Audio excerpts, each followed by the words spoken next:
بسم الله الرحمن الرحيم. قال الله عز وجل في القرآن المجيد والفرقان الحميد: ولله الأسماء الحسنى فادعوه بها. وقال الله عز وجل: هو الله الذي لا إله إلا هو عالم الغيب والشهادة هو الرحمن الرحيم. صدق اللہ العلی العظیم وصدق رسولہ النبی الامین.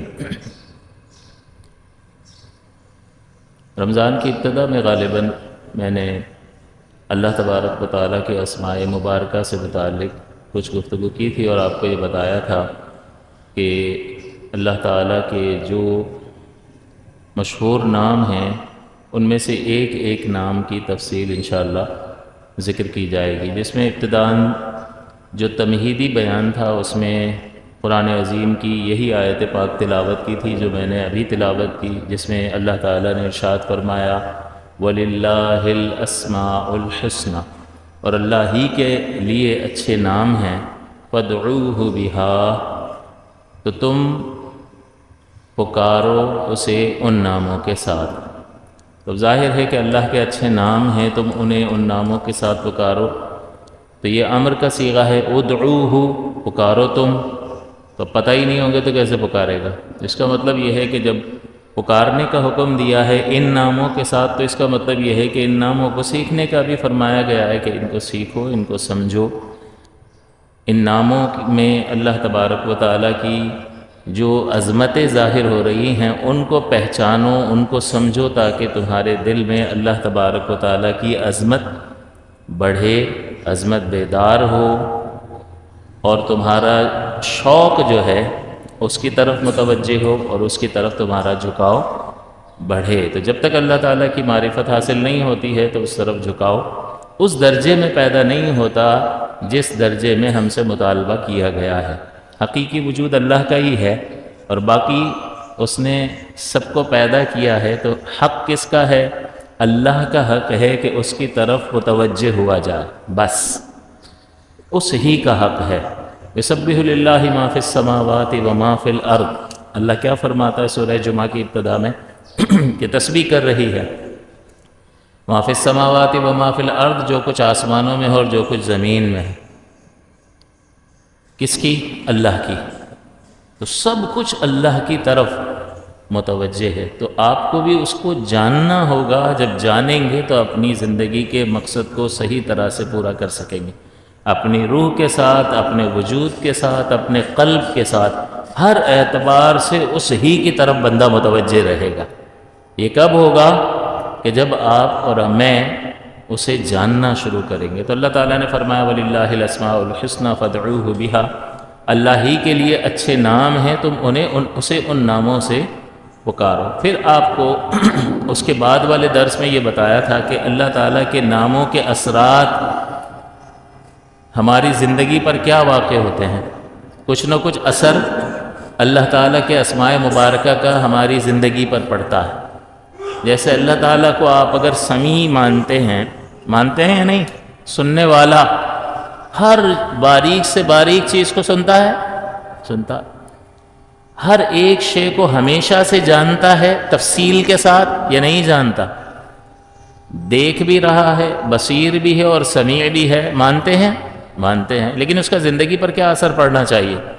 اس کا زندگی پر یہ اثر پڑنا چاہیے کہ واقعتاً اس کو سمیع مانتا ہے تو کوئی ایسا قول، کوئی ایسی بات زبان سے نہ نکلے، کیونکہ ہم کہیں گے نا سمیع ہے، ہوشیار، سن رہا ہے. کوئی سیٹھ کی بھی برائی کر رہا ہو رہا تو برابر سننا لے، آہستہ بول، مروائے گا کیا؟ بند کمرے میں بیٹھ کے سیٹھ کی غیبتیں کرو، سن لے گا تو مصیبت ہو جائے گی. یا کوئی تیسرا آدمی، یار یہ سیٹھ کا آدمی نہ ہو، جا کے بتا ہی نہ دے، تو آدمی ہوشیار ہو جاتا ہے. تو اللہ تعالیٰ کے سمیع ہونے کا ہماری ذات پر کیا اثر پڑا؟ تو اللہ تعالیٰ کے اسماء مبارکہ پر اگر ایمان ہے، اس کی صفات کمال پر ایمان ہے کہ وہ ایسا کمال والا ہے کہ سب کچھ سنتا ہے، تو پھر نتیجہ میری اور آپ کی زندگی میں کیا ظاہر ہونا چاہیے؟ اگر بالکل یقین کامل اور دل میں یہ بات جمی ہوئی ہے، بیٹھی ہوئی ہے، تو زبان سے کوئی ایسا کلمہ نہیں نکلے گا کہ جو اللہ تعالیٰ کی بارگاہ میں ناپسند ہو اور اس کے غضب کو متوجہ کرنے والا۔ اور یہ بھی آپ کو بتایا، اگر بصیر مانتے ہو کہ وہ دیکھ رہا ہے، تو کوئی ایسا کام ہوگا، چاہے مجلس میں بیٹھا ہو، لوگوں کے درمیان ہو یا تنہائی میں ہو، بصیر تو وہ تنہائی میں بھی ہے، بصیر تو وہ مجلس میں بھی ہے، لوگوں کے جھرمٹ میں بیٹھا ہو تب بھی اللہ بصیر ہے، دیکھنے والا ہے کہ نہیں ہے؟ اکیلا ہے تو اللہ بصیر ہے یا نہیں ہے؟ ہے۔ تو اس کا مطلب پھر بندے سے کن افعال کا اظہار ہونا چاہیے؟ بھائی دیکھ رہا ہے، ہوشیار ہوشیار، اس بارگاہ کا ادب بڑا ہے۔ تو اگر سمیع و بصیر کا اعتقاد بالکل سینے میں جازم ہو، بیٹھا ہوا ہو، تو اس بندے سے قولاً اور فعلاً کوئی معصیت سرزد نہیں ہوگی۔ تو اس پاکیزہ ذات پر اعتقاد اور اس کی صفات کمال پر، ایمان کے زندگی پر یہ اثرات مرتب ہونے چاہیے۔ یہ میں نے آپ کو پچھلے 2 درسوں کا خلاصہ ذکر کر دیا۔ آج تیسرا درس ہے، اور آج ہم انشاءاللہ اللہ تعالیٰ کے ناموں میں سے ایک نام جو اس کا اسم ذات ہے، جس کو اسم جلالت کہتے ہیں، لفظ اللہ، ہم لفظ اللہ پر آج انشاءاللہ کلام کریں گے۔ لفظ اللہ جو ہے ہم اس ذات پر بولتے ہیں کہ جو واجب الوجود ہے، ہمیشہ سے ہے، اور وہ تمام کمال والا ہے، اور ہر عیب اور نقص سے پاک اور صاف ہے۔ اور مزید یہ تھوڑا سا اور بڑھا لیں تو بات اور زیادہ واضح ہو جائے گی، اگرچہ کامل ہو چکی، کہ ہر خوبی والا، ہمیشہ سے ہے، ہر کمال والا ہے، ہر عیب اور نقص سے پاک اور صاف ہے۔ بات مکمل ہو گئی، لیکن اور زیادہ واضح کب ہو جائے گی کہ اپنے علم اور قدرت سے پوری کائنات کو گھیر رکھا ہے اس نے۔ تو عالم میں اس کے تصرف، اللہ کے ما سوا میں اس کی گرفت، اس کے جاننے اور اس کی قدرت کا بیان بھی ہو گیا کہ اپنے علم سے کائنات کے ذرے ذرے کو جانتا ہے، اور اپنی قدرت سے جس کے ساتھ جو چاہے کر سکتا ہے، ہر ایک پر غالب ہے۔ تو اللہ کا یہ لفظ اللہ کس ذات پر بولتے ہیں؟ یہ یاد رہے گا، بھول جائیں گے؟ یاد رکھنا ہے، بھولنا نہیں ہے۔ یہ کوئی رسم نہیں ہے کہ بیٹھ گئے چلو ثواب ملے گا جمعے کا بیان سنو۔ یہ تربیت ہے کہ جس کو قبول کر کے اس کو محفوظ کرنا اور اپنی نسلوں تک منتقل کرنا ہے۔ تو لفظ اللہ کس ذات پر بولتے ہیں؟ جو ہمیشہ سے ہے، تمام خوبیوں والا ہے، ہر عیب اور نقص سے پاک اور صاف ہے، اور اپنے علم اور قدرت سے تمام کائنات کو گھیرے ہوئے ہے۔ سب آ گیا اس میں۔ یہ تو یوں ہو گیا، یہ اس لفظ کا معنی نہیں ہے، اس لفظ کا اطلاق ہے کہ یہ لفظ کس پر بولا جاتا ہے۔ تو بتائیے، اور کوئی ایسا ہے جو ہمیشہ سے ہو؟ نہیں ہے۔ اور کوئی ایسا ہے جو تمام خوبیوں والا ہو خود بخود، کہ اسے کسی نے یہ خوبیاں نہ دی ہوں؟ ہے کوئی ایسا؟ بولیں، نہیں ہے۔ کوئی ایسا کہ ہر عیب اور نقص سے خود بخود پاک ہو؟ اللہ نے جس کو پاک رکھا وہ پاک ہے، جیسا کہ اس کے پیارے حبیب صلی اللہ علیہ وسلم، وہ بنانے سے پاک ہیں خود بخود۔ ہر عیب اور نقص سے مبرہ کون ہے؟ اللہ۔ اپنے علم اور قدرت سے پوری کائنات کو گھیرنے والا اللہ کے سوا اور کوئی ہے؟ نہیں ہے۔ تو اس کا مطلب لفظ اللہ اس کے سوا اور کسی پر بول نہیں سکتے ہیں۔ صحیح؟ تو یہ لفظ اللہ کا آپ کو اطلاق معلوم ہونا چاہیے۔ پھر سب سے پہلی بات یہ کہ اللہ کا جو اسم مبارک ہے، اسم جلالت لفظ اللہ، اس کی طرف ہر صفت کو مضاف کیا جاتا ہے، منسوب کیا جاتا ہے، اللہ کو کسی کی طرف منسوب نہیں کیا جاتا۔ کیا مطلب ہے اس کا؟ اس کا مطلب یہ ہے کہ ہم یوں کہتے ہیں کہ قادر اللہ کے ناموں میں سے ایک نام ہے، تو قادر کو اللہ کی طرف منسوب کر رہے ہیں۔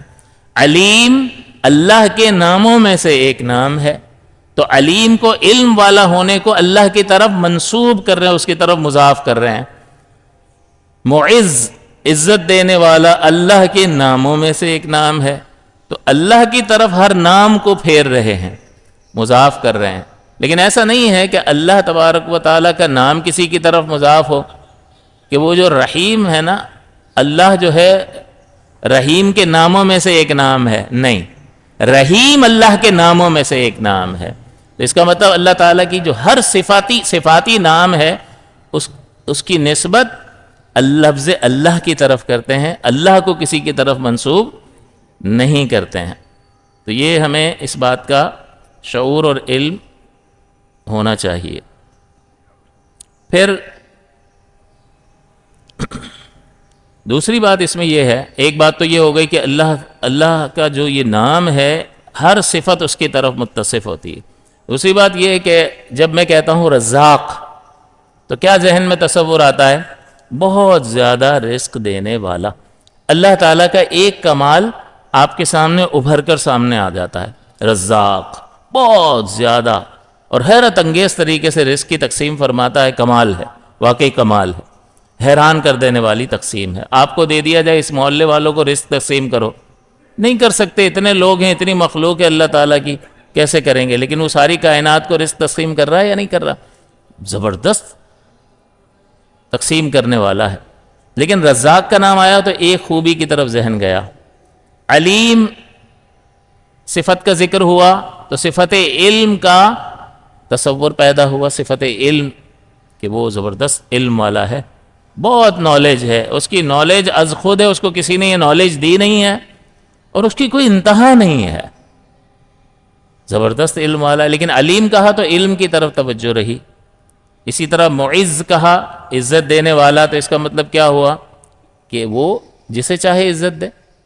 تو عزت اس ہی کی یہاں سے تقسیم ہوتی ہے، وہی عزت عطا فرماتا ہے. تو اب یہ معز ہونا جو ہے جب بیان ہوگا تو آپ کا تصور، آپ کا ذہن جو ہے اللہ کی ایک خوبی عزت دینے والا کی طرف جائے گی. لیکن اگر میں یہ چاہوں کہ بھئی کوئی ایسا نام بتاؤ کہ میں وہ نام ذکر کر دوں تو اللہ تعالیٰ کی تمام خوبیوں کا بھی ذکر ہو جائے اور اس کی ذات کا بھی ذکر ہو جائے، تو آپ کہیں گے اللہ. کیوں؟ ابھی بتایا کہ اللہ کہو گے تو کیا مطلب، کس پر بول رہے ہیں؟ وہ ہمیشہ سے ہے، یہ وہ ذات ہے تمام خوبیوں والا، ہر عیب اور نقص سے پاک اور صاف، اپنے علم اور قدرت سے پوری کائنات کا احاطہ کیے ہوئے. تو فرق سمجھ میں آ رہا ہے کہ اس میں جلالت لفظ اللہ اور دیگر صفات کا. دوسری بات اس میں یہ ہے کہ اللہ تعالیٰ کے جو صفاتی نام ہیں ان میں سے بعض ایسے بھی ہیں کہ جو بندوں کے نام بھی ہیں، جیسے اللہ بھی رحیم ہے، بندہ بھی رحیم ہے، اللہ بھی رعوف ہے، بندہ بھی رعوف ہے. اللہ تعالیٰ نے رحمت دو عالم صلی اللہ علیہ وسلم کو رعوف الرحیم فرمایا، لقد جاءکم رسول من انفسکم عزیز علیہ ما عنتم حریص علیکم بالمؤمنین رعوف الرحیم. یہ نبی مومنوں پر رعوف بھی ہیں اور رحیم بھی ہیں. تو حضور بھی رعوف اور رحیم، اور اللہ تعالیٰ بھی رعوف اور رحیم. تو اس کا مطلب بندے پر بھی رعوف اور رحیم بولا جا رہا ہے اور اللہ پر بھی رعوف اور رحیم. اگرچہ حقیقت میں زمین آسمان کا فرق ہے کہ وہ رعوف اور رحیم ذاتی طور پر ہے، مستقل ہے، ہمیشہ سے ہے، اور اس کے علاوہ کسی کے دل میں رافت اور رحمت جو ہے اگر پیدا کر دی گئی ہے اور وہ رعوف اور رحیم ہے تو اللہ کے بنانے سے ہے اور اس کی لمٹس ہیں. لیکن اللہ تعالیٰ مستقلاً بغیر کسی کی محتاجی کے رعوف اور رحیم ہے اور انلمیٹڈ اس کی رحمت ہے، انلمیٹڈ اس کی رافت ہے. تو حقیقت میں زمین اور آسمان کا فرق ہے. لیکن اگر ظاہر کے اعتبار سے دیکھو تو بندہ بھی رعوف اور رحیم اور اللہ تعالیٰ بھی رعوف اور رحیم. لیکن بتاؤ کسی کا نام اللہ ہے؟ نہیں. تو یہ علم ایسا ہے، یعنی کہنے کا مقصد یہ ہے کہ اللہ تعالیٰ کی دیگر صفاتی نام جو ہیں اللہ تعالیٰ کے ساتھ بھی بولے جاتے ہیں اور اس کے علاوہ پر بھی بولے جاتے ہیں. اگرچہ حقیقت میں زمین آسمان کا فرق ہے، لیکن اللہ تعالیٰ کا اسم پاک صرف اسی کی ذات اقدس پر بولا جاتا ہے. حدیث پاک میں آتا ہے نبی اکرم صلی اللہ علیہ وسلم نے فرمایا کہ اسم اللہ الاعظم الذی اذا دعی بہ اجاب، کہ اللہ تعالیٰ کا ایک اسم اعظم ہے، جب اس نام کے ذریعے سے دعا کی جائے اجاب، اللہ تعالیٰ اس کو قبول فرما لیتا، پورا کرتا. یہ نہیں بتایا وہ کون سا نام ہے، لیکن علماء نے دلائل کو جمع کر کے، دلائل میں غور و فکر کر کے بتایا کہ یہ والا نام ہو سکتا ہے. اس میں مختلف اقوال ہیں. حی یا قیوم جو ہے، حی اور قیوم جو ہے اس کو بھی فرمایا کہ یہ اسم اعظم ہے، لیکن یہ بھی قول موجود ہے اور اس طرف رجحان ہے کہ لفظ اللہ جو ہے وہ اسم اعظم ہے، کیونکہ اس میں سب کچھ آ گیا، ہمیشہ سے ہے، تمام خوبیوں والا، ہر عیب اور نقص سے پاک، اپنے علم و قدرت سے پوری کائنات کو گھیرنے والا، اس ذات پر جو لفظ بولا جاتا ہے نام، وہ لفظ اللہ ہے۔ تو اس میں دعویٰ یہ کیا کہ بھئی وہ اس میں وہ اللہ تعالیٰ کے جو اسم اعظم ہے وہ لفظ اللہ ہے۔ اس کی دلیل کے طور پر یہ جیسا کہ میں نے ابھی ذکر بھی کر دیا کہ اللہ تعالیٰ کا نام جو ہے وہ کسی کی طرف مضاف نہیں ہوتا، منسوب نہیں ہوتا، لیکن جتنے بھی صفاتی نام ہیں وہ اللہ کی طرف منسوب ہوتے ہیں، کہ قادر اللہ کے ناموں میں سے ایک نام ہے، حی اللہ کے ناموں میں سے ایک نام ہے، قیوم اللہ کے ناموں میں سے ایک نام ہے، اسی طرح سے المعز، العزیز، الجبار، المتکبر، یہ سارے صفاتی نام جو ہیں اللہ کے ناموں میں سے ایک نام ہے۔ تو جتنے بھی ناموں کی فہرست ہے ان سب کی نسبت اللہ کی طرف کی جاتی ہے، لیکن اللہ، لفظ اللہ کی نسبت کسی کی طرف نہیں کی جا سکتی، نہیں کی جاتی۔ کہ رحیم جو ہے نا اللہ کے ناموں میں سے ایک نام ہے، یوں تو کہا جاتا ہے، لیکن یوں نہیں کہا جائے گا کہ اللہ جو ہے رحیم کے ناموں میں سے ایک نام ہے، اللہ قادر کے ناموں میں سے ایک نام ہے، نہیں، بلکہ قادر اللہ کے ناموں میں سے ایک نام ہے۔ تو لفظ اللہ ذات باری تعالیٰ کی طرف تمام نام کی نسبت کی جاتی ہے، لیکن اللہ لفظ ایسا ہے، ایسا اسم ہے کہ جس کو کسی کی طرف منسوب نہیں کیا جاتا۔ تو یہ اشارہ ہے اس میں کہ اسم اعظم جو کہا ہے اتنے سارے ناموں میں سے، اس نام میں یہ کمال ہے کہ اس کو کسی کی طرف منسوب نہیں کیا جاتا۔ اس کا مطلب وہ اسم اعظم جو نبی کریم فرما رہے ہیں کہ اللہ کا ایک اسم اعظم ہے، اذا دعی بہ اجاب، کہ جب اس کے ذریعے سے دعا کی جائے تو اللہ تعالیٰ قبول فرماتا ہے، یہ اس اللہ ہی ہے۔ دوسری بات دلیل کے طور پر یہ پیش کی، جیسا کہ یہ بھی میں نے ذکر کر دیا کہ یہ دیگر صفاتی نام تو بندوں کے بھی نام ہیں، جیسا کہ میں نے بتایا کہ بندہ بھی رؤوف ہے، رحیم بھی ہے، اور اللہ تعالیٰ رؤوف اور رحیم ہے، لیکن کسی کا بھی نام اللہ نہیں ہے، حتیٰ کہ کسی کو جرت بھی نہیں ہوئی کہ نام اللہ رکھ لے۔ مشرکین مکہ جو ہے وہ بتوں کی پوجا کرتے تھے اور سب کچھ چڑھاوے چڑھاتے تھے، جنگیں کرتے تھے، مر جاتے تھے بتوں کے لیے، سب کچھ کر رہے ہوتے تھے، عبادتیں کر رہے ہوتے تھے، سب کچھ کرتے تھے، اپنے آپ کو تھکاتے تھے، میلوں کا سفر پیدل کرتے تھے بتوں کو پوجنے کے لیے، فلاں مندر فلاں جگہ پہ جا کر عبادت کر کے آ جائیں، تو ساری مشقتیں وہ اٹھا رہے ہوتے تھے، لیکن ان میں سے کسی نے بھی اپنے بت کا نام اللہ نہیں رکھا، لات رکھا، عزا رکھا، منات رکھا، حبل رکھا، لیکن کسی نے بھی اپنے بت کا نام اللہ نہیں رکھا۔ تو اللہ تعالیٰ خود قرآن عظیم میں فرماتا ہے رب السماوات و رب الارض، کہ رب ہے، مالک ہے سماوات کا، آسمانوں کا، اور زمینوں کا مالک ہے، وما بینہما، اور جو کچھ اس کے مابین ہے، بیچ میں ہے، آسمان اور زمین کا مالک، اور جو کچھ ان کے مابین ہے وہ اس کا مالک ہے۔ فاعبدہ، تو پھر عبادت اسی کی ہوگی یا نہیں؟ بھئی اگر اور کسی کی عبادت کرنی ہے تو ایسا لے آؤ جو آسمان و زمین کا رب ہو، مالک ہو، کوئی ہے ہی نہیں، کوئی ہے نہیں، تو پھر عبادت یعنی اقصی غایت التعظیم والتذلل، کہ انتہائی درجے کی تعظیم اور ادب، کہ جس کے بعد تعظیم کا کوئی بھی درجہ نہ ہو، وہ اللہ کے لیے اختیار کریں گے جس کو عبادت کہتے ہیں، اور کسی کے لیے اختیار نہیں کریں گے۔ کیوں؟ کیونکہ وہ رب السماوات والارض، ایسا کوئی ہے؟ کوئی بھی نہیں ہے، تو عبادت تو پہلے فرما دیا نا، دلیل دے دی کہ وہ آسمانوں اور زمینوں اور جو کچھ اس کے درمیان ہے سب کا مالک ہے۔ تو تم اگر کسی کو پوجو گے تو آسمان کو پوج لو گے، زمین کو پوج لو گے، یا جو کچھ اس کے درمیان ہے اس کو پوج لو گے، وہ تو خود مملوک ہے، مالک کوئی اور ہے، تو مملوک کو پوجو گے یا مالک کو پوجو گے؟ فرمایا فاعبدہ، اس کی عبادت کرو، واصطبر لعبادتہ، اصطبر، صبر نہیں فرمایا، اصطبر، آگے باب افتعال ہے، اصطبر، اس کا مطلب اور زیادہ جو ہے صبر کرو، لعبادتہ، مشقت اٹھاؤ، جمے رہو، ہمیشگی اختیار کرو، یعنی آج کر لیا 2 دن بعد تھک گئے، ہمیشگی، پختگی، کیونکہ وہ ہمیشہ ہر لمحہ رب السماوات و رب الارض ہے کہ نہیں؟ تو ایک لمحہ جب دل کیا، جب ہمت ہوئی تب کر لی؟ نہیں بھائی، کس وجہ سے کر رہے ہیں؟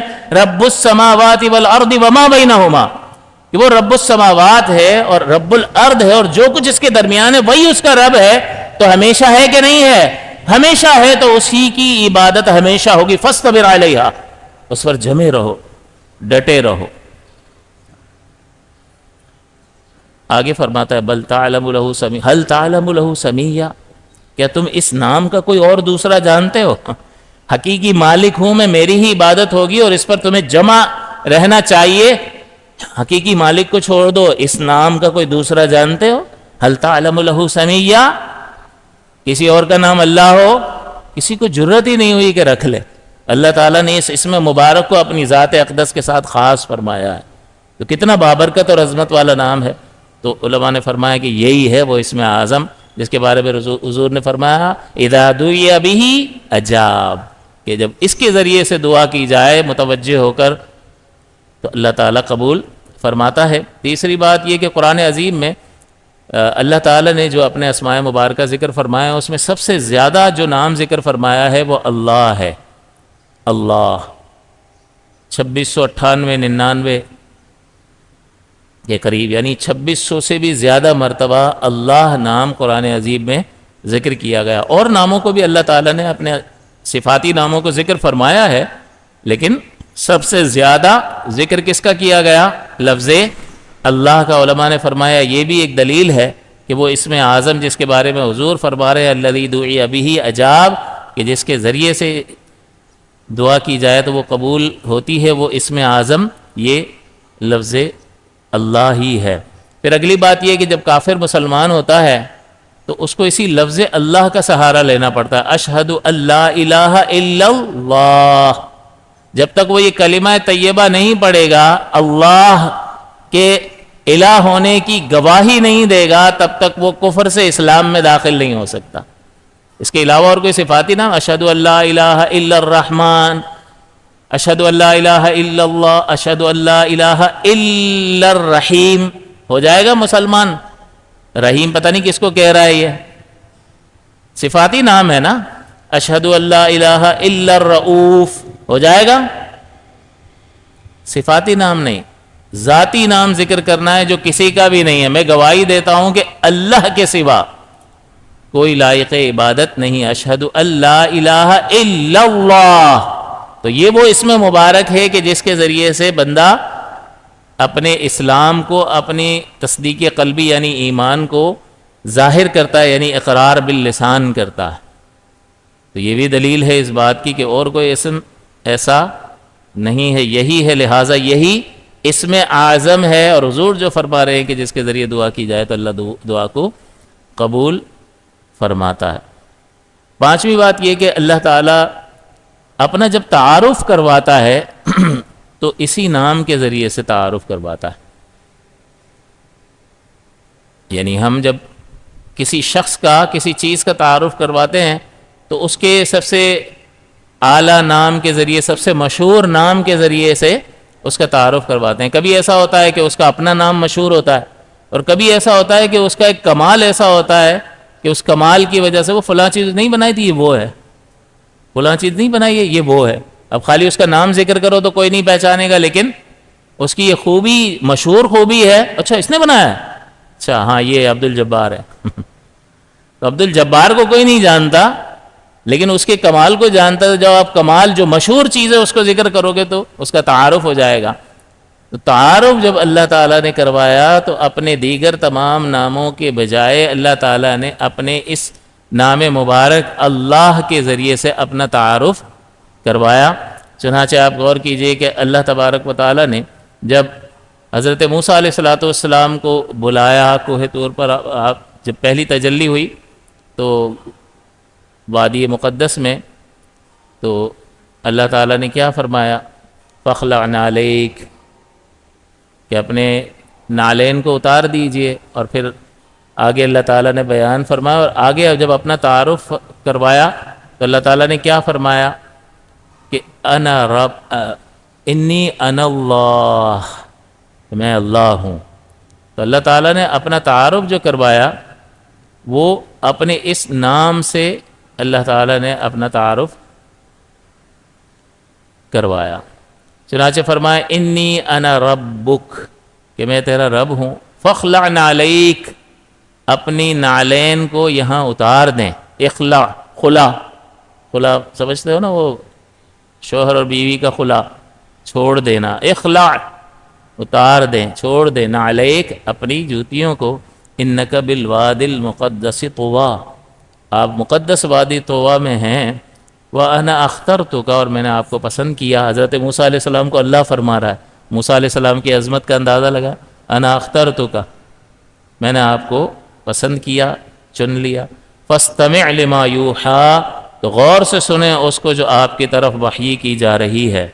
انی انا اللہ، اب تعارف اللہ کروا رہا ہے. انی انا اللہ، تو تعارف کروا رہا ہے. تو کون سا نام ذکر کیا؟ 99 نام نہیں، بلکہ صفاتی نام ذکر نہیں فرمائے، بلکہ اللہ تعالیٰ نے اپنا اسم ذات اللہ ذکر فرمایا.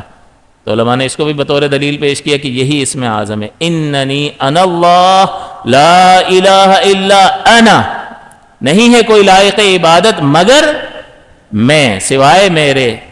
تو پھر میرے سوا کوئی لائق عبادت نہیں ہے، تو عبادت میری ہوگی. فاعبدنی، تو میری عبادت کریں. وَأَقِمِ الصَّلَاةَ لِذِكْرِي، اور نماز قائم کریں میری یاد کے لیے. اس کا مطلب یہ ہے کہ اللہ کی یاد آئے تو پھر اس کی طرف متوجہ ہو جاؤ. یا نماز قائم کرو تو بدن کو بھی ساتھ لے آؤ اور حضوری قلب کے ساتھ اس کی طرف متوجہ ہو جاؤ. مانتے چلے آ رہے اس جیسا کوئی ہے ہی نہیں، اور نماز میں کاروبار کی طرف متوجہ ہو رہا ہے. کیوں بھائی؟ عمل سے یہ چیز بتا رہا ہے کہ کاروبار اچھا ہے، حساب کتاب اتنے مل گئے یار، اس میں اتنے جا رہے ہیں، نقصان ہے. یہ سودا ہو جاتا تو اچھا ہو جاتا. جا کے نماز کے بعد جا کے ایک دو اور کالیں کرتا ہوں، کوشش کر لیتا ہوں. کیوں؟ مؤثر اثر کون دکھاتا ہے؟ آپ کی چالاکی. آپ مؤثر ہو، آپ کے میرے اسباب مؤثر ہیں. جب تک یہ خناس، یہ خبیث سوچ ذہن سے نہیں نکلے گی تب تو نہیں سدھرتا انسان. پھر تو اپنے آپ کو اور اپنے اسباب کو ہی کچھ نہ کچھ سمجھتا رہے گا. یہ نکالنا ہے کہ مؤثر وہی ہے. ابھی تو بتایا آپ کو، اپنے علم اور قدرت سے پوری کائنات کا احاطہ کیے ہوئے ہے. واللہ بکل شیء محیط، احاطہ کرنے والا ہے. ساری کائنات پر اسی کا سکہ اور راج چل رہا ہے. نبی کریم کو کوئی تکلیف پیش آتی ہے تو آپ نماز شروع کر دیتے ہیں. پہلے بھی بتایا تھا، اس سے کیا ہوتا ہے؟ اس سے تکلیف دور ہوگی کیا؟ ایسے ہاتھ کرنے سے کیا ہوگا؟ یوں کیا ہوگا؟ اصل یہ ہے کہ کہاں جھک رہے ہیں، کس کی تعظیم کر رہے ہیں، کس کے پاس آ گئے ہیں اپنی فریاد لے کر. اسباب کے پاس، سر آپ میرا مسئلہ حل کر دیں، آپ کے ہاتھ میں. ایک آپ قلم چلا دو گے تو سیٹ ہو جائے گا. آپ رقم سے میری مدد کر دیں، بابا جی قائد اعظم زندہ باد، میرا مسئلہ حل ہو جائے گا. اور ایک وہ مؤثر، ایک اسباب کی طرف متوجہ. ہم کر کیا رہے ہوتے ہیں؟ یا تو سبب کی طرف یا مسبب الاسباب کی طرف. تو نبی کریم نے کیا سکھایا ہے کہ مسبب الاسباب کی طرف متوجہ ہو کر کہ ساری کائنات پہ اسی کا راج چل رہا ہے، یہیں آ جاؤ، اسی کو بتاؤ، وہ سب کچھ جانتا بھی ہے. گڑ گڑاؤ، تمہارے مسئلے حل ہو جائیں گے. سکینہ اتار دے گا، دل کو مطمئن کر دے گا. اور مصیبت نہیں بھی جائے گی تب بھی دل مطمئن ہوگا کہ اللہ کی طرف سے ہے نا، اس میں بہتری ہی ہوگی. لیکن جب تک اعتقاد جڑ نہیں پکڑے گا دل میں، طرز عمل بدلے گا نہیں. طرز عمل نہیں بدلتا. سوچ اور فکر، رحمت دو عالم صلی اللہ علیہ وسلم نے اعلان نبوت کے بعد ابتدائی 13 برس عقیدہ عقیدہ عقیدہ، سوچ فکر، نظریہ، خیال، سب کچھ وہی ہے، سب کچھ وہی ہے، سب کچھ وہی ہے. حالانکہ تھوڑی سی چیز بھی منع کر دیا، قبروں کی زیارت کے لیے مت جاؤ. کیوں؟ ابھی ابھی شرک سے نکلا ہے، جائے گا، کمزور ہے، پھر کہیں رونا دونا کر کے سجدہ ہی نہ کرنے بیٹھ جائے. تو ابھی کمزور ہے، تو اس کو روک دیا، چھوٹی چھوٹی چیزوں سے روک دیا. اور یہ اسی طرف لے گئے حضور کہ اللہ سب کچھ ہے، سب کچھ اللہ ہے، سب کچھ اللہ ہے، سب کچھ اللہ ہے، اسی کی طرف رجوع کرو. جب ایک دم جم گیا تو پھر بتا دیا زوروہا، قبروں کی زیارت کیا گیا کرو، یہ موت کی یاد دلانے والی ہے۔ تو اب جم گیا نا کہ شرک وغیرہ اب نہیں کرتا، تو چھوٹی چھوٹی چیزیں جو شرک نہیں تھیں ان سے بھی منع کر دیا کہ مؤثر حقیقی ہونے کا اعتقاد دل میں جڑ پکڑ جائے، بس وہی سب کچھ کر رہا ہے، وہی سب کچھ کر رہا ہے۔ اور آپ کو بتایا تھا ان صلاتی و نسکی و محیایا میں بتایا تھا، عید کے دن کا بیان تھا، محیایا میرا جینا اور میرا مرنا اللہ رب العالمین کے لیے ہے۔ اس میں بتایا تھا نا آپ کو کہ میرا جینا مرنا اللہ رب العالمین کے لیے کیسے ہو سکتا ہے؟ ہر وقت میرا جینا مرنا، یہ سانس آ جا رہی ہے، یہ بھی اللہ رب العالمین کے لیے کیسے ہو سکتا ہے؟ آپ کو بتایا تھا ایک تو یہ کہ اچھی اچھی نیتیں اپنے عمل میں کر لو تو تمہارا مباح عمل بھی نیکی بن جائے گا، اور دوسرا کیا بتایا تھا کہ ایک بندہ کہتا ہے کہ جو کچھ اللہ تعالیٰ میری طرف بھیجتا ہے میں اس سے راضی ہوں، اگر نعمت دیتا ہے تو میں اس کا شکر ادا کرتا ہوں اور عبادت پہ اور کوشش کرتا ہوں، اور اگر مجھے وہ پکڑ لیتا ہے، کوئی تنگی میں مبتلا کرتا ہے، کوئی تکلیف آ جاتی ہے تو میں صبر کرتا ہوں اور اس کی رضا پہ راضی رہتا ہوں۔ تو بس ایسا اگر کر لے گا تو وَمَحْيَايَ وَمَمَاتِي لِلَّهِ رَبِّ الْعَالَمِينَ، میرا جینا اور میرا مرنا اللہ رب العالمین کے لیے۔ لیکن یہ کب ہوگا؟ کہ جب یہ چیزیں اعتقاد عقیدہ اللہ کا مؤثر حقیقی ہونا جڑ پکڑ جائے، اور ہر وقت آپ کی توجہ اللہ کے سوا کسی کی طرف جائے ہی نہیں، یہ اعتقاد لازم اور ضروری ہے۔ بہرحال تو اللہ تعالیٰ نے فرمایا کہ وَأَقِمِ الصَّلَاةَ لِذِكْرِي، نماز قائم کر میری یاد کے لیے۔ اور آپ دیکھیں کہ اس میں اللہ تعالیٰ نے اپنے دیگر صفاتی ناموں کو بھی جب ذکر فرمایا تو اس میں بھی صدر کلام میں ابتدا میں پہلے اپنا کون سا نام ذکر کیا؟ اللہ۔ سورہ حشر کی آخری آیات پڑھتے ہیں یا نہیں پڑھتے ہیں؟ سب کو تقریباً یاد ہوتی ہیں، فضیلت بہت ہے اس کی، اس لیے کہ اس میں اللہ تعالیٰ کے اسماء مبارکہ کا ذکر ہے۔ هو اللہ، کون سا نام سب سے پہلے ذکر کیا؟ اللہ۔ هو اللہ، وہ اللہ ہے، الذی لا الہ الا ہو، وہ جو نہیں ہے کوئی لائق عبادت مگر وہی۔ اب صفتیں آ رہی، عالم الغیب والشہادہ هو الرحمن الرحیم۔ صفات تعارف کس سے کروا رہا ہے؟ هو اللہ، وہ اللہ ہے۔ آگے فرما هو اللہ الذی لا الہ الا ہو، وہ اللہ ہے۔ صدر کلام میں ابتدائے کلام میں اللہ اس میں جلالت کو ذکر فرمایا۔ الملک، اب صفات الملک، القدوس، السلام، المؤمن، المہیمن، العزیز، الجبار، المتکبر، سارے نام کب ذکر کیے؟ بعد میں۔ صدر کلام میں کون سا نام ذکر کیا؟ هو اللہ۔ تو یہ بھی اس بات کی دلیل ہے کہ اللہ تعالیٰ کا جو نام مبارک ہے یہ اسم اعظم ہے، کہ اللہ تعالیٰ جب اپنا تعارف کرواتا ہے تو اپنے اسی نام مقدس کے ذریعے سے کرواتا ہے۔ هو اللہ الخالق البارئ المصور لہ الاسماء الحسنى، آگے آخر تک، وہو العلی العظیم۔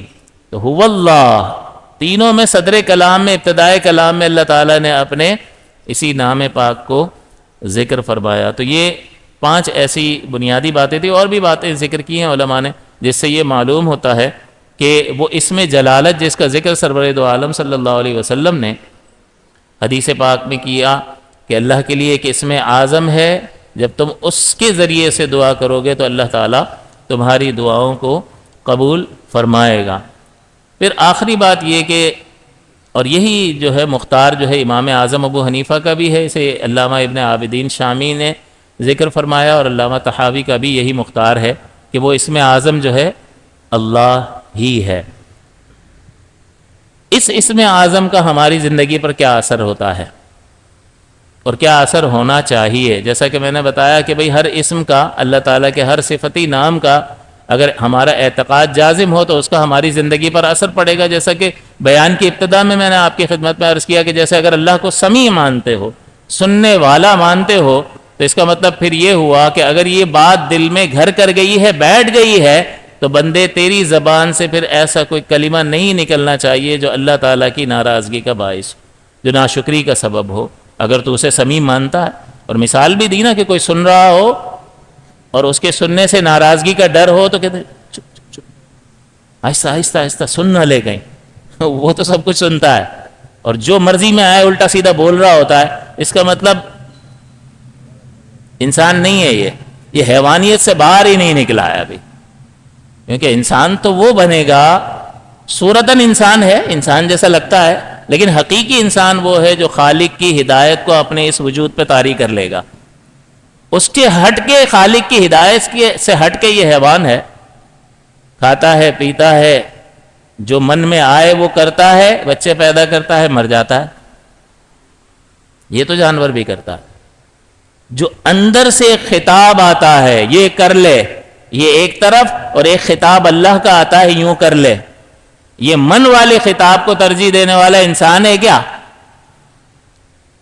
ہم بھی اپنا محاسبہ کر لیں کہ اللہ کے خطاب کو غالب کرتے ہیں یا من کے خطاب کو غالب کرتے ہیں، تو پتہ چل جائے گا کہ کتنے پانی میں ہیں۔ باتیں ہر ایک بڑی بڑی کر رہا ہوتا ہے، لیکن اپنا محاسبہ، دوسروں کو چھوڑ دو، اپنا محاسبہ کڑا کرنا چاہیے، کیونکہ مجھے اپنی قبر میں جانا ہے، اپنا حساب دینا ہے۔ مجھے اللہ پوچھے گا نا کہ یہ مخلوق کو اتنی اہمیت دی تو نے، مجھے نہیں دی، میں خالق کائنات، میں مالک کائنات، میں سب کچھ، میں ہر چیز میں اثر کرنے والا، تو نے چیزوں کو دیکھا، ان کی صفات کو دیکھا، ان کے اندر موجود فوائد کو دیکھا تو چمٹ کے رہ گیا اس سے، مجھے نہیں دیکھا، میری طرف متوجہ نہیں ہوا۔ تو اللہ تعالیٰ بندے سے سوال تو کرے گا نا کہ بندے یہ جا کے کیا کیا، تجھے عقل و شعور سب دیا، سمجھانے والوں نے تمہیں سمجھایا بھی، تو اس درجے میں اپنی ترقی کیوں نہیں کی، اپنی ذہنی سطح کو اس درجے میں پہنچایا کیوں نہیں؟ تو سمیع اور بصیر پر اگر یقین ہے کہ وہ بصیر ہے، تو پھر چاہے خلوت میں ہو یا جلوت میں ہو وہ دیکھ رہا ہے، تو پھر کوئی ایسا کام سرزد ہوگا جو اللہ تعالیٰ کے غضب کو دعوت دینے والا ہو، جو ناراضگی پر مشتمل ہو، جو اللہ کی نافرمانی پر مشتمل ہو۔ اگر بصیر مانتا ہے تو نہیں ہوگا، اور اگر بصیر نہیں مانتا یا غافل ہے، اس سے توجہ نہیں کرتا ہے، تو پھر اعتقاد کی کمزوری ہے نا۔ اعتقاد کی مضبوطی تو انسان کو سنوار دے گی۔ صحابہ کو کیسا سنوار دیا؟ پھر جو حضور کہتے تھے بس صحابہ آنکھیں بند کر کے اس کے پیچھے چلنے لگ جاتے تھے، تو یہ اعتقاد کی مضبوطی تھی۔ تو لہٰذا سب سے زیادہ کوشش اللہ تعالیٰ کے اس نام مبارک اور اللہ تعالیٰ کی عظمت میں غور کرنے پر اپنی توانائیوں کو، اپنی کوششوں کو صرف کرنا چاہیے، کیونکہ جب آپ چیزوں کے فوائد جانتے ہیں تو چمٹ جاتے ہیں۔ تو اللہ تعالیٰ کی ذات اقدس کے کمالات میں بھی ذرا غور کر لو، اس میں بھی ذرا غوطہ زن ہو جاؤ، تو جب تم اس میں غوطہ زن ہو جاؤ گے تو تم دیکھو گے کہ وہی سب کچھ ہے حقیقتاً۔ جب اس کی معرفت حاصل ہوگی تو پھر کہو گے یار میں اس کے سوا کسی سے سوال نہیں کرتا، میں اس کے سوا کسی پر بھروسہ نہیں کرتا، میں اس کے سوا کسی پر توکل نہیں کرتا۔ وہی ہوگا، تو ہی تو، اس کے سوا اور کچھ بھی نہیں۔ انبیاء کرام وغیرہ سے جو ہم تعلق قائم کرتے ہیں وہ اللہ ہی سے تعلق قائم کرنا ہے۔ انبیاء اگر واسطہ نکال دو تو اللہ تک پہنچے گا کیسے؟ لیکن بندہ جب اپنے رب کو پہچانتا ہے تو وہ یہی کہتا ہے کہ اب اس کے سوا کسی سے سوال نہیں، کسی کو نہیں پکاریں گے، کسی پر بھروسہ نہیں کریں گے، کسی سے ڈریں گے نہیں، کسی سے امید نہیں رکھیں گے۔ سیٹ کہہ دے کل آ جانا بیٹا رکھ لوں گا نوکری پر، ایسا سکون سے سوئے گا؟ سیٹ کے کہنے پر اتنا بھروسہ، اتنی امید، اتنا سکون۔ اللہ تعالیٰ رزق عطا فرمانے والا ہے۔ فرق ہے نا، ہمارے اطمینان کا ہی فرق بتا دیتا ہے کہ میں وما من دابۃ فی الارض الا علی اللہ رزقھا، کہ زمین پر دابہ، کوئی بھی دابہ چلنے والا ایسا نہیں ہے زمین کو روندنے والا کہ اللہ کے ذمہ کرم پر اس کا رزق نہ ہو۔ اللہ فرماتا ہے اس پر اعتماد کے ہے نا، وہ تو وفات بھی نہیں پاتا، وہ تو غائب بھی نہیں ہوتا، وہ تو غافل بھی نہیں ہوتا، وہ تو سوتا بھی نہیں ہے۔ لا تاخذہ سنۃ ولا نوم، اسے نہ نیند آتی ہے نہ اونگ آتی ہے۔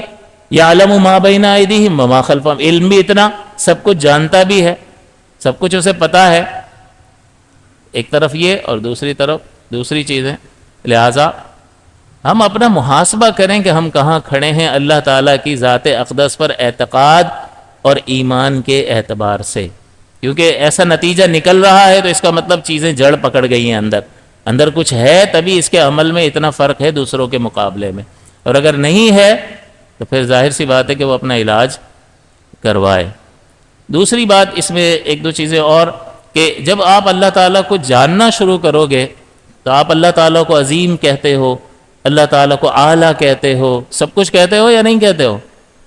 بندہ بہت ساری چیزوں کو جو ہے اچھا سمجھ رہا ہوتا ہے، لیکن جب اس کو جانتا ہے تو بعض اوقات کہتا ہے یار میں تو پتہ نہیں کیا سمجھا تھا کیا نکلا انسانوں کے بارے میں۔ وَلِلَّهِ الْمَثَلُ الْأَعْلَىٰ، فلاں ڈگری کر لو یہ نوکری مل جائے گی، یہ بڑی اعلیٰ ڈگری ہے، فلاں ہے، جب اس کو حاصل کر لیا تو اسی میں پاس کرنے کے بعد کہتا ہے یار اس میں بھی یہ جو ہے نا تھوڑا تھوڑا یہ سقم ہے، اس ڈگری میں اس کورس میں یہ چیزیں چینج ہونی چاہیے۔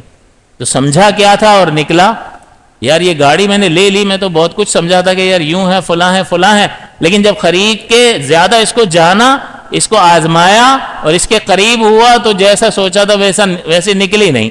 اس آدمی کو تو میں فلاں سمجھتا تھا ایسا، لیکن جب قریب ہوا تو پتہ چلا کہ یار میں تو پتہ نہیں کیا اس کو سمجھتا تھا اور یہ دیکھو کیا نکلا۔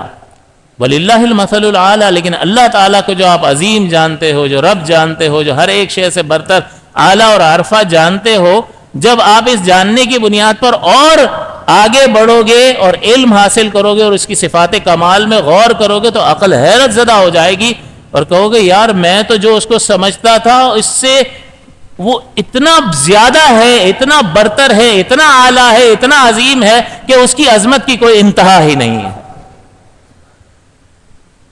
انسان کی زندگی پر کیا اثرات مرتب ہوتے ہیں کہ سب سے زیادہ کوشش کرے اسے جاننے کے لیے، اور جب جاننا شروع کرے گا تو اس کو عظیم سے عظیم تر پاتا چلا جائے گا۔ نتیجہ انسانی زندگی پر کیا نکلے گا؟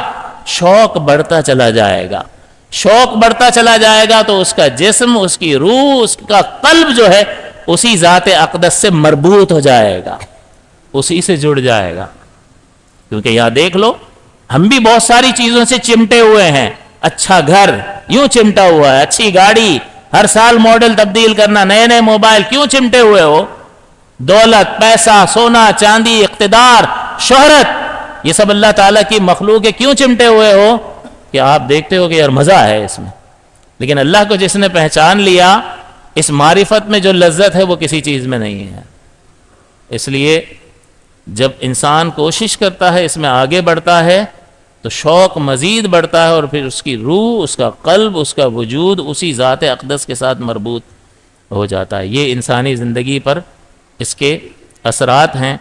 اور دو باتیں رہ گئیں، میں مختصراً ذکر کر دیتا ہوں تاکہ مضمون مکمل ہو جائے کہ اللہ تعالیٰ جو ہے حقیقی وجود اسی کا ہے، اور باقی اس کے علاوہ عالم جو ہے وہ سب اللہ تعالیٰ کا تخلیق کردہ ہے۔ اس کا مطلب ہر ایک اس کا محتاج اور وہی حقیقی وجود، باقی جس کو جو کمال ملا ہے وہ اللہ کے عطا کرنے سے ملا ہے۔ تو توجہ اللہ ہی کی طرف ہونی چاہیے۔ بخاری اور مسلم کی حدیث ہے، ترمذی میں بھی ہے، نبی اکرم صلی اللہ علیہ وسلم نے فرمایا کہ الا کل شیء ما خلا باطل، یعنی حضور فرماتے ہیں کہ شاعروں کے، عرب کے شاعروں کے کلام میں ایک شاعر کا ایک مصرع بہت سچا ہے، اصدق ہے، اصدق حضور نے فرمایا۔ ویسے شاعری جو ہے وہ اچھی چیز نہیں ہے، اور فرمایا کہ یہ نبی شاعر نہیں ہے اور نہ ان کے مرتبے کے لائق ہے شاعری، لیکن بعض اوقات بعض اشعار جو ہیں وہ ایسے مضامین کو بیان کرتے ہیں کہ وہ اعلیٰ مضامین ہوتے ہیں۔ تو حضور نے بھی فرمایا کہ عرب کے شعر میں سے ایک شعر جو ہے بہت سچا ہے، اس کا ایک مصرع، اور وہ لبید ایک شاعر گزرے ہیں، بعد میں انہوں نے اسلام بھی قبول کر لیا، ان کا شعر حضور نے پڑھا کہ وہ شعر کا ایک مصرع یہ ہے الا کل شیء ما خلا باطل، کہ آگاہ ہو جاؤ کہ ہر شے اللہ کے علاوہ باطل ہے۔ باطل کا مطلب یہ ہے کہ لائق عبادت نہیں ہے، یا باطل کا مطلب یہ ذکر کیا کہ فنا ہونے والی ہے تو اللہ کے سوا۔ تو حضور نے فرمایا یہ شعر جو ہے نا سچا ترین شعر ہے۔ اور اس کا دوسرا مصرع ہے وَكُلُّ نَعِيمٍ لَا مَحَالَ زَائِلٌ، کل نعیم، ہر نعمت، لا محالہ، ضرور بالضرور، زائل، ختم ہونے والی ہے، ہر نعمت ختم ہونے والی ہے، لیکن اللہ تعالیٰ کی ذات اقدس باقی ہے۔ اور آخری بات یہ کہ ایک اثر اللہ تعالیٰ کے اسم مبارک کا یہ بھی ظاہر ہونا چاہیے کہ اس کے ناموں پر نام رکھیں، اس کے نام پر نام رکھیں تاکہ یہ تعلق ظاہر ہو. اور حضور نے فرمایا کہ سب سے زیادہ پسندیدہ نام جو اللہ تعالیٰ کو پسند ہے، سب سے زیادہ احب الاسماء، وہ عبداللہ اور عبد الرحمن ہے. عبداللہ اور عبد الرحمن. قل ادعوا اللہ عبد الرحمن، کہ تم پکارو اللہ کے ذریعے، اللہ نام کے ذریعے، یا رحمان کہہ کر. تو علماء نے یہ بھی لکھا کہ ان دونوں میں سے ایک اسم اعظم ہے، اور زیادہ دلائل کس طرف ہیں کہ لفظ اللہ اسم اعظم ہے. تو اللہ کے نام کے ساتھ نام رکھو. حضور نے فرمایا عبداللہ اور عبد الرحمن اللہ تعالیٰ کے پسندیدہ ناموں میں سے ایک نام ہے. جب آپ اس کو بار بار عبداللہ، ادھر آؤ، عبداللہ عبداللہ عبداللہ عبداللہ کہو گے تو اس کے نفس میں ایک چیز مرکوز ہو جائے گی، بیٹھ جائے گی کہ وہ اللہ کا عبد ہے، اللہ کا غلام ہے، اللہ کا بندہ ہے. تو یہ اس طرح کے نام رکھو. ہمارے پاس جو ہے ناموں کا بھی بڑا مسئلہ. حضور نے فرمایا اپنی اولاد کے اچھے نام رکھو، لیکن ہمیں جو ہے وہ یونیک نام چاہیے ہوتا ہے، علیحدہ چاہیے ہوتا ہے. کوئی آ کے ایک دو بندوں نے نام کا پوچھا، میں نے کہا یار یہ صحیح نہیں ہے، یہ مت رکھو، اس کا معنی ٹھیک نہیں ہے. آپ صحابہ کے نام پر، بزرگوں کے نام پر نام رکھو، یہ بابرکت ہے. یہ میری تقریر ختم ہو گئی، وہ دوسری لسٹ لے آیا، اچھا یہ رکھ سکتے ہیں. اس کا مطلب میں نے جو ابھی کہا اس کا کیا ہوا کہ آپ کے نبی فرماتے ہیں کہ بزرگوں کے ناموں پر نام رکھو.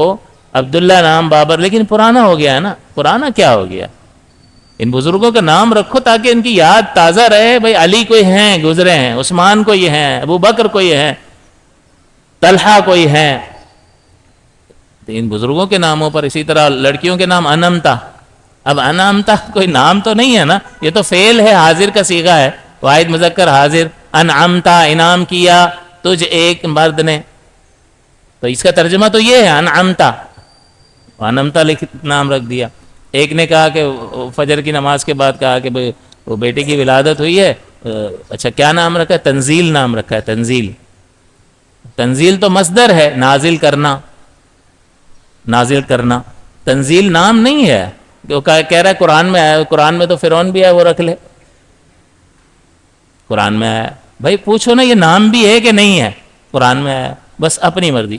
شریعت مطہرہ کی ہدایت کے مطابق عمل کرنا چاہیے. تو بہرحال اللہ تعالیٰ کے ناموں کا اثر یہ بھی ہونا چاہیے کہ اللہ کے ناموں کے ساتھ نام رکھو تاکہ اس کی بندگی کا تصور تمہارے باطن میں مرکوز ہو جائے. اللہ تعالیٰ سے دعا ہے کہ ہم نے جو سنا اس کو یاد رکھنے کی اور اس کے تقاضے کے مطابق ڈھلنے کی توفیق عطا فرمائے. آمین. وآخر دعوایا ان الحمد للہ رب العالمین.